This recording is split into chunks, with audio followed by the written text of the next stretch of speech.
Hurricanes Irma and Harvey likely were a contributor to the decline in the jobs number in September, as the unemployment rate dropped to its lowest level in more than 16 years.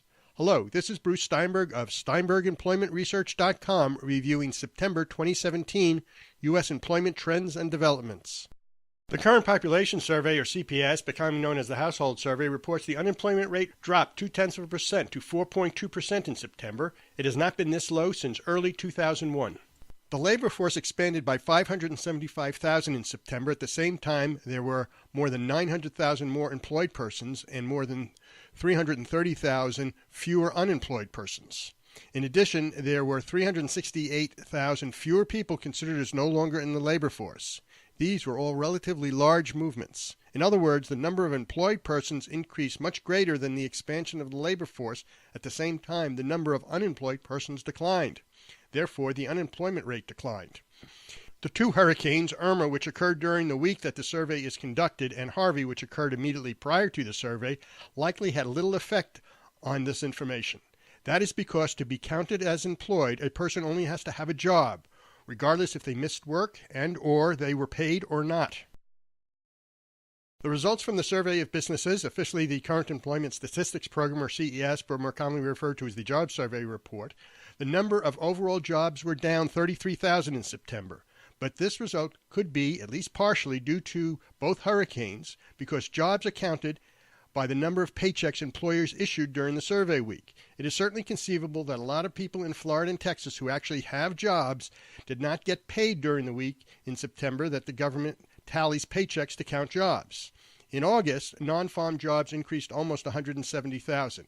Although these data were impacted by the hurricane, the more detailed information, especially many of the job numbers at a more detailed national subsector level, were not as affected.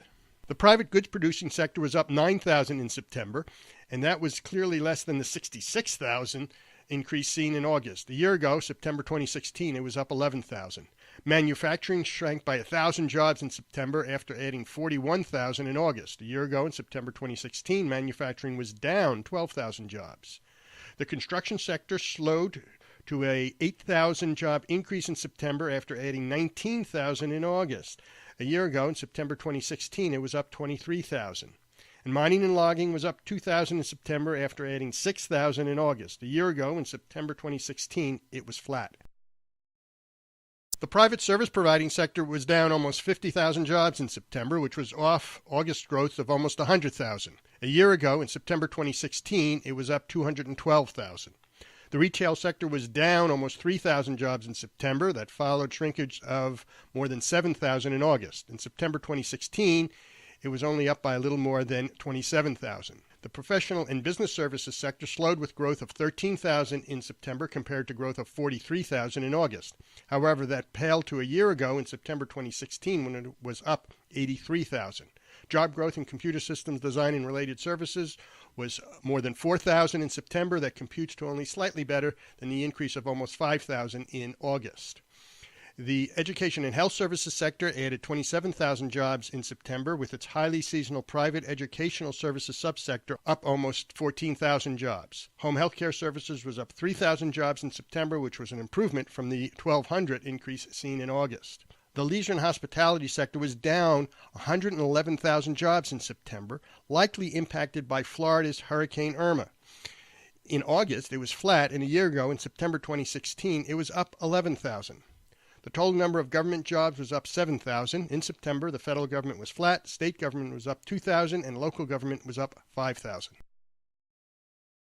Although it looks like temporary help services regained its mojo in September with growth of almost 6,000 jobs, it actually did not lose its momentum in August.